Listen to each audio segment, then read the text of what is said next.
Hello everyone. After discussing alcohol, the next part in the chapter is phenols. So let's talk about phenols today. Now this first page consists of basic structure of phenol, which is everyone is aware of. Here all the carbon is sp2 hybridized and the oxygen atom is sp3, due to which it has a bent angle of 109 degree.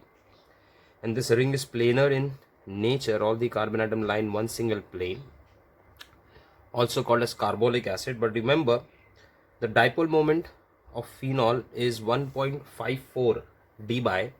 It is less than alcohol, less than methanol. Why dipole moment is less? It is less due to the electron pair sharing inside the ring for resonance. Can you see this resonance part? जिसके वजह से dipole moment कम हो जाता है. And also CNO bond, this C and O bond gets double bond characteristic, because of it becomes short and strong, 136 picometer. Whereas in alcohol, this C and O bond does not have any kind of a resonance, therefore it is 142, greater than 136 picometer, greater than phenols. Okay. Now phenols can be classified on the basis of number of OH group. They can be monohydric. Everyone is aware of all these names. मैंने IUPAC में cover किया था. Monohydric 1 OH group like orthocresol, metacresol, they are substituted monohydric with alkyl groups. Or they can be a dihydric which have a 2 OH group, for example catechol, which is also called as benzene 1,2 diol या 1,2 dihydroxybenzene, ऐसा भी बोल सकते हैं.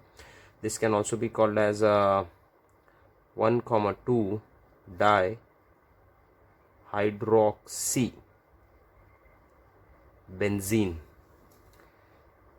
Then you have meta position पे 2 OH हुआ तो resocinol, that is 1,3, और अगर 1,4 होता है that is called as quinol. Now trihydric alcohol can be pyrogalol, that is 1,2,3 trihydroxybenzene.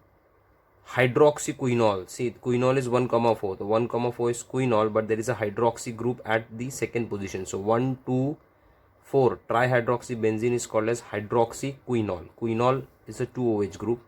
If 1,3,5 पे OH रहेगा equivalent position, that is called as fluoroglucinol. Then everyone is aware of the name substituted phenols. जैसा हम लोगों ने IUPAC में भी देखा है. About nitrophenols, remember these names like picric acid, 2,4,6 trinitrophenol. Then salicylaldehyde is 2-hydroxy, 2-hydroxybenzaldehyde. Salicylic acid is 2-hydroxybenzoic acid. ये सारे नेम्स मैंने आपको IUPAC में दिखाए थे. So this is the classification of phenol. Now let's move on to the preparation of phenol. The first method of preparation of phenol, that is the industrial method. In this, the first method is Dow's process. In case of Dow process, you require a chlorobenzene. Okay. Now reaction बहुत simple है. Chlorobenzene is first reacted with 10% aqueous solution of NaOH at 613 Kelvin, 300 atm pressure. This is called as fusion, where this NaCl will be removed along with water. Now ONA goes to the ring, so it forms sodium phenooxide, a salt, plus NaCl plus H2O. This is sodium phenooxide. Oxygen has negative charge, salt.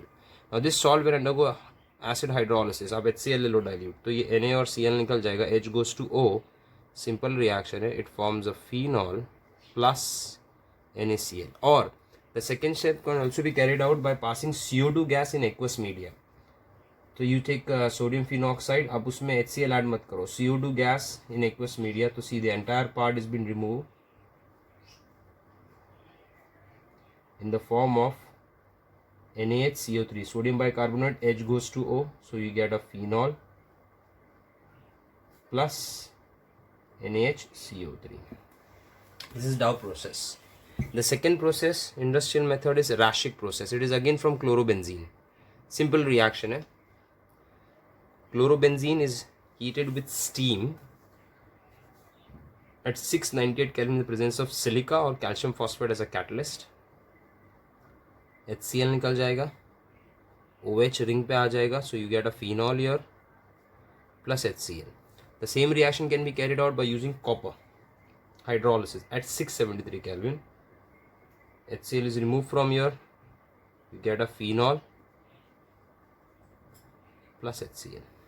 Okay, so this is Raschig process. The next process of preparation is industrial method is by using cumene. ये मैंने आपको UPSC में बताया था. Cumene is called as isopropyl benzene या 1,2,3 2-phenyl propane. You take cumene, react with air, heat with air at 423 Kelvin in the presence of cobalt naphthenate as a catalyst. Cobalt is a metal. तो ये oxygen between C and H add हो जाएगा and it result into the formation of a peroxide CH3C CH3OH with a ring. This is called as cumene peroxide. Then heating with dilute H2SO4 it undergoes hydrolysis. तो ये पूरा break हो जाता है. This part break here, this part break here. OH goes to the ring, so you get a phenol, hot oxidation, plus you get a byproduct, that is acetone. This was cumene, isopropyl benzene, industrial method. Then in lab you can prepare phenol by using different reagent. Out of this, the first reagent is benzene sulfonic acid. You take benzene sulfonic acid, which is obtained from sulfonation of benzene, electrophilic substitution, 11 aromatic. This benzene sulfonic acid is first react with NaOH. अब ये एक acid है, NaOH से react करोगे तो neutralisation होगा, मतलब OH और H2O निकल जाएगा, तो minus H2O to form a salt, that is SO3 minus Na plus, called as sodium benzene sulfonate. Then you fuse it with NaOH heated at a very high temperature, that is called as fusion, जिसमें ये part Na2SO3 will be eliminated. Also H2O will be eliminated. ONA comes to the ring, so minus Na2SO3 minus H2O, so you get ONA. देखो again sodium फिनोऑक्साइड बन गया, जो रैशिग और डाउ process में आपने देखा था. फिर वही डाउ प्रोसेस का second step, reacting with dilute HCl. देखो मैं भी वही कर रहा हूँ. Sodium phenoxide is reacted with dilute HCl, so Na and Cl are removed and it results into the formation of phenol plus NaCl. Or you can prepare it by using aromatic Grignard, C6H5MgBr. So phenyl magnesium bromide Grignard reagent in ether is been air oxidized and it results into the formation of a adduct, that is OMgBr. Okay, now this adduct is, every adduct of Grignard is been broken by doing acid hydrolysis. तो ये part यहाँ से break हो जाएगा, ये part यहाँ से break होगा, H goes to O to form phenol plus MgBr and OH is separated out.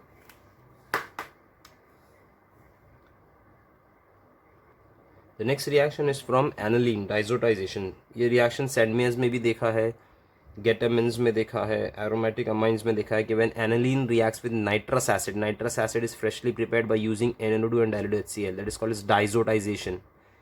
तो हमको क्या मिलता है, ये रिएक्शन हम लोगों ने देखा है कि यहाँ से H2O निकल जाएगा, यहाँ से H2O निकल गया, N goes to N and it result into the formation of a very famous compound,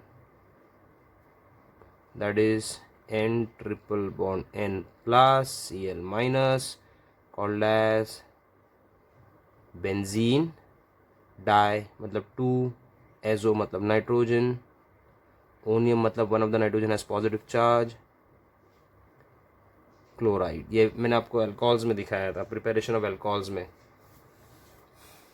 okay, primary amine से अल्कोहल बनाया था, तो एरोमेटिक प्राइमरी अमाइन ले लोगे, so you get diazonium chloride. Then it is been warm with water in presence of H2SO4, तो ये bond यहाँ से ब्रेक हो जाता है वार्मिंग से, बिकॉज ये सिर्फ 0 और 5 डिग्री के बीच में स्टेबल होता है, ये भी सिखाया था। और यहाँ से ये ब्रेक होगा, सो you will get OH goes to the ring, so you get a phenol OH with a ring, plus N2 gas is eliminated in the reaction. So diazotization method, first you prepare a benzene diazonium chloride, then warm it. अगर ये जगह पे R होता तो आपको ROH alcohol मिल जाता है। Alcohol में ये भी रिएक्शन देखा है, सैडमेयर्स में देखा है, गेटामिन में देखा है। You have seen this reaction for the preparation of benzene in aromatic. So many times you have seen this reaction, diazonium. और आपको ये भी पता है nitrous acid is freshly prepared by using NO2 NHCl। The next is decarboxylation of sodium salt of salicylic acid, alkane वाला reaction है। This is salicylic acid 2 hydroxy benzoic acid, याद रखने का ये सब compounds. You react with NaOH, तो ये एक एसिड है, बेस से रिएक्ट करेगा, तो obviously there will be a neutralization reaction. You get OH COONA plus H2O. This is sodium salt of salicylic acid, also called as sodium salicylate. Now this sodium salicylate is being heated with soda lime. Soda lime is a mixture of NaOH and CaO. Alkanes में भी ये reaction देखा है, aromatic में भी देखा है, decarboxylation. सो soda lime heat करने से यहाँ से क्या निकल जाएगा, Na2CO3, this H goes to the ring। अच्छा, फिनॉल एसिड है तो वो बेस से रिएक्ट करके H2O निकाल देगा, Na goes to O, so you get again a salt, sodium phenoxide. फिर से आ गया, देखो रैशिक प्रोसेस में दिखा है, सॉरी डाउस प्रोसेस में दिखा हम लोगों को, बेंजीन सल्फोनिक एसिड से दिखा, डिकार्बोक्सिलेशन में भी दिख रहा है, plus Na2CO3 plus H2O. Now this sodium phenoxide, when it is been diluted with warm with dilute HCl, again NaCl निकल जाएगा, you get a phenol here, Cl. So this was all preparations of phenols. Now let's talk about the chemical properties of phenol. The first chemical property involving cleavage of OH bond, like in case of alcohol, अगर OH bond break होगा तो H plus निकल जाएगा, H plus निकलेगा मतलब phenol is behaving like an acid, और क्या behave करेगा, वो खुद ही एक एसिड ही है। The another name for phenol is carbolic acid and it has a effect on litmus paper. It turns red litmus paper, sorry blue litmus paper two red. It reacts with active metal, it react with base like NaOH KOH because it self is an acid. Alcohol एक acid नहीं था, alcohol एक neutral compound था, but वो active metal से react करके या sodamide से रिएक्ट करके एसिडिक बिहेवियर दिखा सकता है, बट वो है न्यूट्रल। बट फिनॉल का नेचर ही एसिडिक है। It reacts with active metal, liberate hydrogen, मतलब ये Na से रिएक्ट करेगा, यहाँ से H निकल जाएगा, so you get a sodium phenoxide का salt, plus it release H2 gas. NaOH से रिएक्ट करेगा तो न्यूट्रलाइजेशन रिएक्शन हो जाएगा, again you get a salt, sodium phenoxide, KOH ले तो पोटेशियम फिनोऑक्साइड प्लस वाटर। अच्छा, ये क्यों एसिडिक है, because it liberate H+ ions. Why it liberate H+ ions, that is the reason behind here. H+ ions liberate करने के लिए बहुत सिंपल रीजन है कि ये OH बॉन्ड ब्रेक होना चाहिए, तो ये OH बॉन्ड एक्वस सोल्यूशन में इजीली ब्रेक हो जाता है। उसका रीजन क्या है, because this OH bond becomes week when this sp2 hybridized carbon atom take the lone pair of oxygen, because OH group एक +R ग्रुप है, ये तो आपको याद होगा ही। So it donates a lone pair to the ring for resonance, which increases electron density at ortho and para position। इसके लिए OH को हम लोग ortho para directing बोलते हैं। But when it donates electron to the ring, oxygen will carry a positive charge। लेकिन oxygen पे जब पॉजिटिव चार्ज आता है, so it cannot sustain the positive charge, so it try to pull this electron here, making this hydrogen, this bond weak, and then finally the H+ departs to form pheno-oxide ion, and this pheno-oxide ion gets stabilized by resonance। देखो सी यहाँ पर resonance हो रहा है, lone pair is shifting inside, pi bond shift here, again resonance हुआ, तो pheno-oxide ion is actually more stable than phenol। this is more stable, मैं लिख देता हूँ कि pheno-oxide ion more stable than C6H5OH। why? because of resonance stabilization। तो तो अगर ये ज़्यादा स्टेबल है फिनॉल से, तो फिनॉल को ये कंपाउंड बनने के लिए अपने आप से क्या एक्सक्लूड करना पड़ेगा, H+ आयंस, और वही करता है. When it give H+ ions it start behaving like an acid. So because of this resonance stabilization of phenoxide ion, phenol behave as an acid. और यही रेजोनेंस स्टेबलाइजेशन एल्कोहल में नहीं होता. इसके लिए एल्कोहल एसिड नहीं होता, वो न्यूट्रल होता है, बट बिहेव कर सकता है. Okay, now let's see some features about this acidic characteristic of phenol. There's a lot of information on this page with respect to acidic characteristic. सब MCQs के लिए बहुत इंपॉर्टेंट है. Please focus on this part. First of all, OH is orthopara directing group because it release electron towards ortho and para position. So electrophile आके orthopara पे attack करेगा. इसके लिए इसको orthopara directing activating group बोलते हैं. ये aromatics में हम लोग देख चुके. Second acidic order याद रखना, general acidic order. That carboxylic acid obviously more acidic than carbonic. But carbonic is more acidic than phenol. Phenol is more acidic than water, water than alcohol. ये मैंने आपको प्रूफ कर चुका हूँ water, alcohol और acetylene में. Remember this order. Now the golden rule of acid basic nature कि as electron withdrawing group increases, acidic nature increases. वो भी आपने कौन से पोजीशन भी यूज़ किया है, ortho, because OH group interacts with ortho and para position. तो अगर आप ऑर्थो पे NO2 ग्रुप समझो ऐड किया, इलेक्ट्रॉन विड्रॉइंग ग्रुप ऐड किया, तो oxygen of NO2 will pull the electron due to which N will pull the ring electron, जिसके वजह से ये कार्बन पर डेफिशिएंसी होगी और वो इलेक्ट्रॉन डोनेट करेगा रिंग को oxygen and carry positive charge. Normal phenol में भी ऑक्सीजन पे पॉजिटिव चार्ज आएगा बिकॉज ऑफ रेजोनेंस, बट ये रेजोनेंस फोर्सफुली करा जा रहा है बिकॉज ऑफ NO2. तो the intensity of the positive charge on this oxygen in case of nitrophenol is more than that of a phenol. The intensity of the positive charge on nitrophenol is more than that of the normal phenol, due to which this bond, OH bond, becomes weaker as compared to the OH bond, of phenol. तो ये बहुत जल्दी easily release होगा, और जितना ज़्यादा NO2 group आप ortho para पे यूज़ करोगे उतना ज़्यादा इफेक्ट होगा. मतलब अगर मैं यहाँ पर ऑर्डर डिस्कस करूँ तो एसिडिक ऑर्डर ऑफ नाइट्रोफिनॉल में 2,4,6, obviously there is a greater minus R effect, will be more acidic than 2,4. now ortho, para और मेटा में से para nitrophenol becomes more acidic than ortho. ortho होना चाहिए था ज़्यादा because NO2 group is close to OH, और जितना close रहता है उतना ज़्यादा माइनस R इफेक्ट होता है, बट पैरा ज़्यादा हो जाएगा. क्यों? बिकॉज यही NO2 ऑर्थो पोजिशन पे रह के it forms intramolecular hydrogen bonding. मतलब वो जाके फिनॉल के H से ऑक्सीजन एक पार्शियल बॉन्ड बनाता है, due to which this H+ is not released easily. और सोल्यूशन में H+ नहीं जाएगा जब तक कि एसिडिक नेचर हम लोग नहीं बोल सकते, it does not released easily. That is why orthonitrophenol को ज़्यादा होना चाहिए था, but it is lesser than para.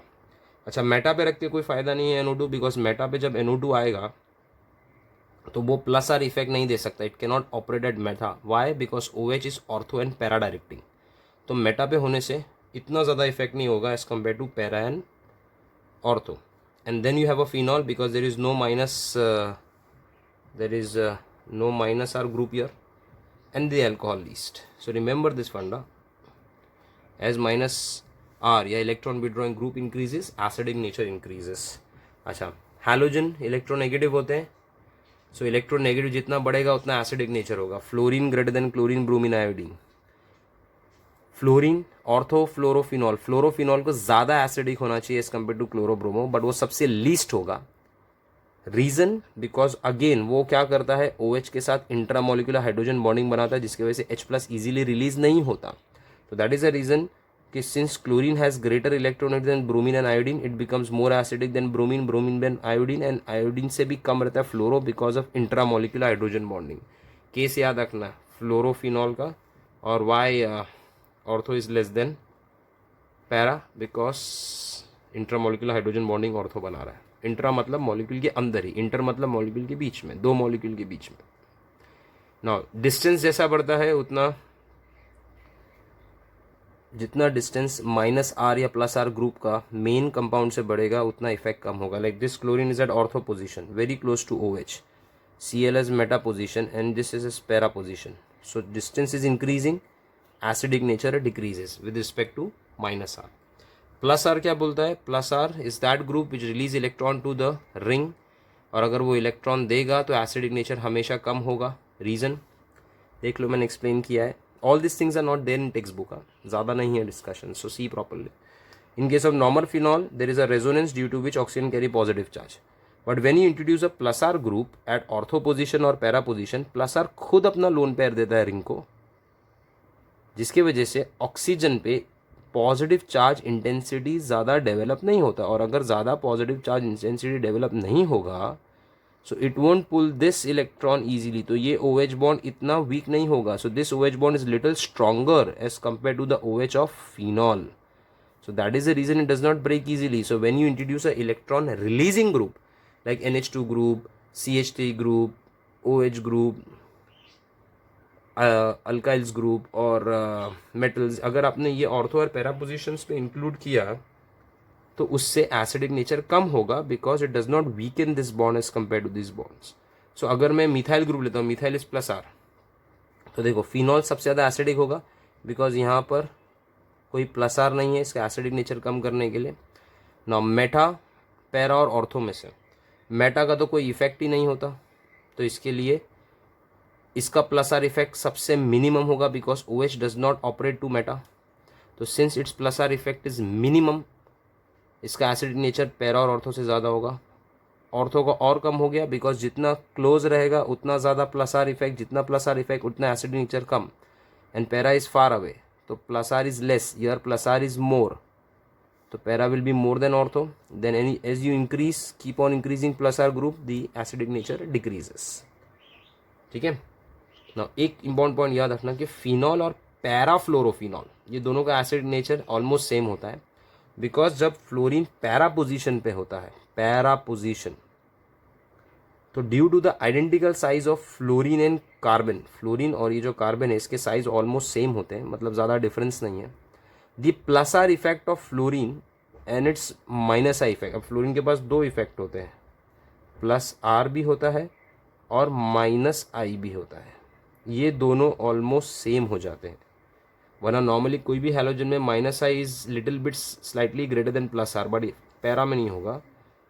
दोनों बैलेंस हो जाते हैं, बैलेंस होने की वजह से इसका नेट इफेक्ट ऑलमोस्ट जीरो हो जाता है. तो ये नहीं हो या हो, पैरा पोजीशन पे फ़र्क नहीं पड़ता, इसके लिए ये दोनों का एसिडिक नेचर ऑलमोस्ट सेम हो जाता है. So this was all about acidic nature, the breaking of OH bond. Now let us talk about the another reaction.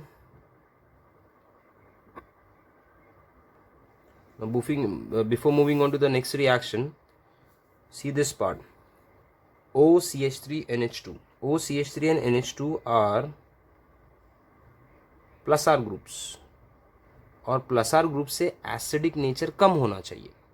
But ये मैंने प्लस आर ग्रुप को ऑर्थो और पैरा पे प्लेस नहीं किया. अगर उसको ऑर्थो और पैरा पे प्लेस करता हूँ ये तो फिनॉल के पीछे आता, because as plus R increases acidic nature decreases. Both of them are lone pair donor.